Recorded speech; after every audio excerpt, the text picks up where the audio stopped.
দেখেন দেখেন ইরান কিভাবে আমার ক্ষতি করেছে। এখানে আমার একটা বকরি বান্ধা ছিল, এখানে আমার একটা গরু বান্ধা ছিল, সবকিছু ভেঙে চুরে একবারে ফেলে দিয়েছে। আর গোয়েল ঘরখানটা হয়নি খুব। সালার বাটা সালা নেতানিয়াহু, তোকে মানা করনু যে ইরানের সাথে লাগতে চাইস না, তুই হুদাই তুই ওর ঘরে বম ফেলে দিলে দে, তোর হারকে ঘর বাড়ি খানি এই অবস্থা করে দিলে, সবখানি বিল্ডিং কে তুলাধুলা করে দেয় ইরান। হারে নেতানিয়াহু সালার বাটা সালা, তোর মাথায় কি গাঞ্জা খেয়া থাকে যে তুই এরকম একটা আকাম করতে গেলি যে হারে দেশটাকে উড়ালি রে সালা।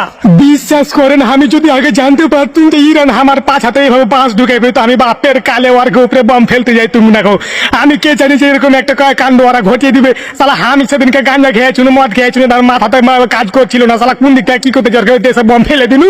আর ভারতের মুদিও আমাকে একটু কইলে যে তুমি ফেলে দাও, দেখছি বাকিটা দেখছি মুদি এদিকে গা ঢাকা দিয়ে দিয়েছে। সালা মুদি ফোন ধরে না আমার, আমি মদ খেলতে গেলাম একবারে ফেসে গেছি।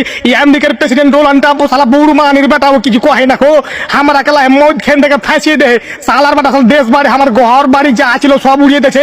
আমার গোহিল ঘরে 4টা গরু ছিল, 5টা বকরি ছিল, 3টা মুরগি ছিল, সব উড়িয়ে গেছে। কিচ্ছু নাই, আমি লাস্টে জীবন নিয়ে বাঁচালে কেটকুটকে টাটিয়ে বেড়াচ্ছি। তো আজকে একটু বাড়াইছি তো দেখছি আমার দেশের অবস্থা তো একবারে কাহিল করে ছেড়ে দিয়েছি। আমি কি করব, আমি যে ফেঁসে গেছি, আমাকে এখন কেউ বাঁচাও।